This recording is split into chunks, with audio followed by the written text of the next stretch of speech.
हमने पिछले वीडियो में 135 नंबर तक के क्वेश्चन किए थे। आज हम 136 से 150 तक के क्वेश्चन हल कर रहे हैं। 136वां क्वेश्चन है, निम्नलिखित में से कौन सा एक प्राथमिक समंक संग्रहण का स्रोत नहीं है। समंक कहते हैं डाटा को। देखिए इंग्लिश का शब्द आप पढ़िए, डाटा कलेक्शन। तो इसमें मित्रों नहीं पूछा है शोध पत्रिका। देखिए साक्षात्कार सीधा पहली बार होता है, यानी प्राथमिक होता है। प्रश्नावली हम किसी व्यक्ति से एक प्रश्न पूछते हैं, वही पहली बार है। अनुसूची उन प्रश्नों की अनुसूची बनती है या किसी भी सामग्री की बनती है, तो वो भी पहली बार है। शोध पत्रिका में जैसे पहले हम कच्चे आंकड़े इकट्ठे करते हैं, फिर उनको छपवाने का काम करते हैं, तब वो शोध पत्रिका बनती है। तो शोध पत्रिका द्वितीयक है, प्राथमिक समंक नहीं है। तो इसका उत्तर होगा शोध पत्रिका यानी रिसर्च जर्नल। 137वां क्वेश्चन है, निम्नलिखित में से कौन सा तरीका मीडिया द्वारा नीति निर्माण को प्रभावित नहीं करता है। मीडिया देखिए, एक तो प्रिंट मीडिया है जो अखबार है, और एक है इलेक्ट्रॉनिक मीडिया, सोशल मीडिया। ये सारे नीति निर्माण को और नीति क्रियान्वयन इन दोनों को प्रभावित करते हैं। तो कौन सा तरीका नीति निर्माण को प्रभावित नहीं करता, ये पूछा है। इसमें यह है कि राजनीति में भाग लेना, यानी मीडिया कभी राजनीति में भाग नहीं लेता है। बाकी सारी चीजें इसमें हैं। मीडिया ही सरकारी कर्मचारियों की जवाबदेहिता पर ध्यान केंद्रित करती है और विरोध करने वालों के लिए मंच भी तैयार करती है। मुद्दों पर भी ध्यान केंद्रित करने का काम मीडिया करती है। इसमें ये बी है उत्तर, राजनीति में भाग लेने का काम मीडिया नहीं करती।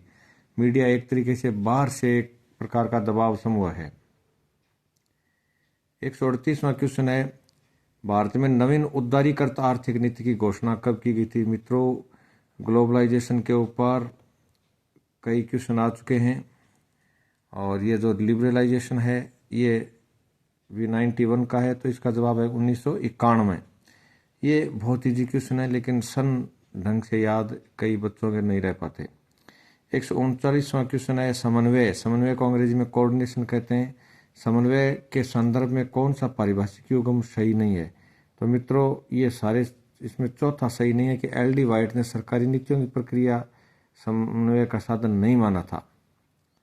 सैकलर हडसन की तो यह परिभाषा है कि कार्य के विभिन्न भागों के मध्य अंतर संबंध।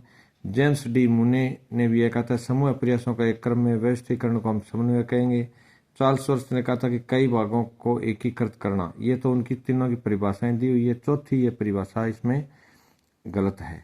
अब हम 140वां क्वेश्चन कर रहे हैं। 140वां क्वेश्चन है, एक अच्छी सरकार लघुतर सरकार है, ये कथन किसने दिया। ये है मित्रों निष्कानेन का। किसका है? निष्कानेन का। 141वां क्वेश्चन है, निम्नलिखित में से किस एक देश ने क्रियात्मक शोध यानी एक्शन रिसर्च सबसे पहले शुरू किए। इसका जवाब है मित्रों अमेरिका। 142वां क्वेश्चन है, अमेरिकी प्रशासन के संदर्भ में निम्नलिखित में से कौन सा एक युग्म सम्मिलित नहीं है। ये अलग अलग एक्ट हैं अमेरिका के और उनके पारित होने का वर्ष है। तो मित्रों फ्रीडम ऑफ इंफॉर्मेशन एक्ट 1990 में अमेरिका में लागू नहीं हुआ था।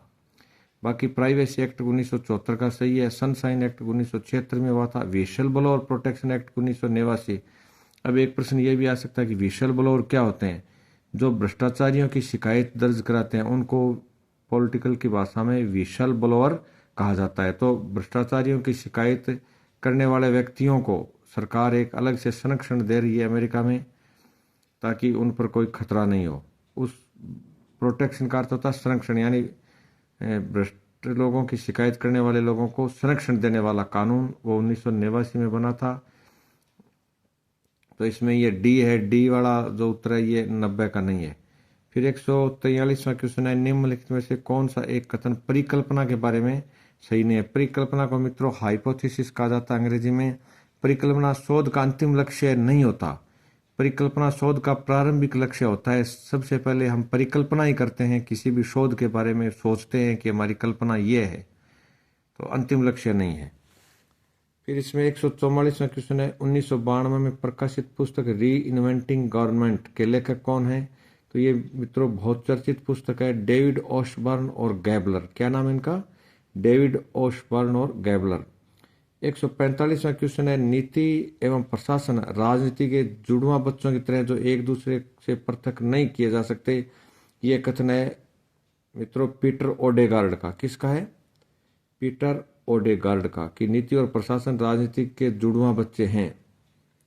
फिर हम 146वां प्रश्न करते हैं, निम्नलिखित में से किस एक विचारक को नीति और प्रशासन के मध्य एक सुनिश्चित भेद करने का श्रेय प्राप्त है? तो ये मित्रों वुड्रो विल्सन को है।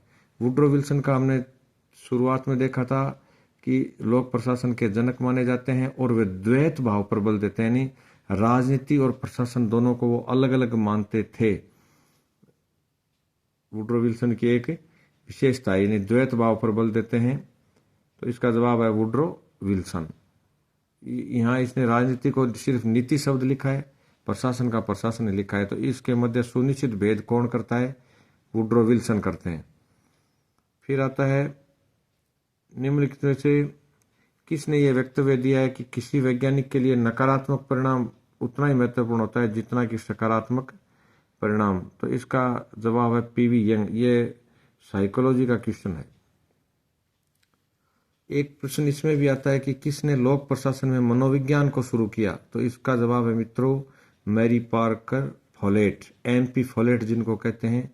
उन्होंने लोक प्रशासन को मनोविज्ञान से जोड़ने का प्रयास किया था, और मनोविज्ञान के प्रयोग भी लोक प्रशासन में सबसे पहले MP फॉलेट ने किए थे। 148वां क्वेश्चन है, विज्ञान का संबंध पद्धति से होता है न कि विषय सामग्री से। यह कथन किसने दिया है?